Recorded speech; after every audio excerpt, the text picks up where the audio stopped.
አሰላሙ አለይኩም ወራህመቱላሂ ወበረካቱ። በአላህ እንዳታሰልፉት አንድ መልእክት አለኝ። መልእክቱ ምን መሰላችሁ? መልእክቱ ለማን መሰላችሁ?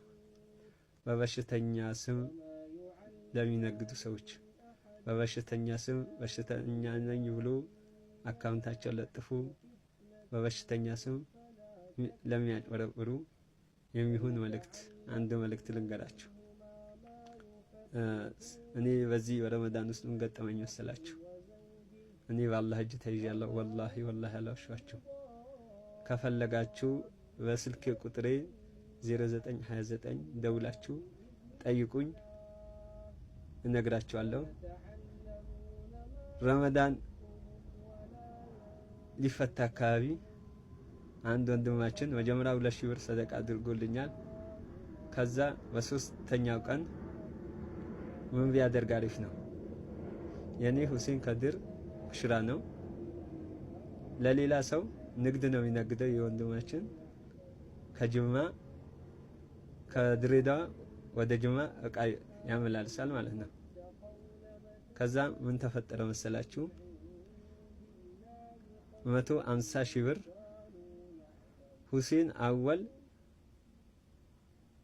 አህመድ ለሚል ሰውዬ ለማስተላለፍ ፈልጎ ሁሴን ከድር በሚለው አካውንት በስተት ወደኔ ያስገባ ማለት ነው። 150 ሺህ ብር አልዋሻችሁም። ያው የማናጀሩ ስልክ እሰጣችኋለሁ። ስልካችሁን በእኔ ስልክ ደውላችሁ አናግሩኝ። ያ 150 ሺህ ብር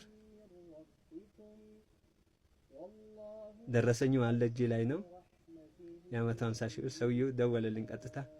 ሰላም አለይኩም። አለይኩም ሰላም ወንድሜ፣ ወደ አንተ በስተት ብር አስገብቻለሁ 150 ሺህ ብር። ከየት ነው? ከጁማ። ከዛ እኔ ደግሞ ያኔ ምናልባት የዘካ ተሰብስቦ ላክ አስገባለት የተባለ ነው ምናምን ብዬ ጠረጠርኩኝ። ምክንያቱም አደራ አድርሱ ይባሉና ከዛ ያስገቡና ተሳስቼ ነው መልስልኝ የሚሉ ሰዎች ብዙ ሰዎች አሉ። ያን እንዳይሆን ከዛ በደንብ አጣራሁት። ከየት ወዴት እንደሚልክ ለማን እንደሚያስተላልፍ አደረኩ። ባንክ ቤት ሄድኩና ከማናጀሩን አናገርኩት። ማናጀሩ የቤት ስራ ሰጠው። ሂድና ያ አንተ ያለህበት ቅርንጫፍ ወረቀት አስጥፈ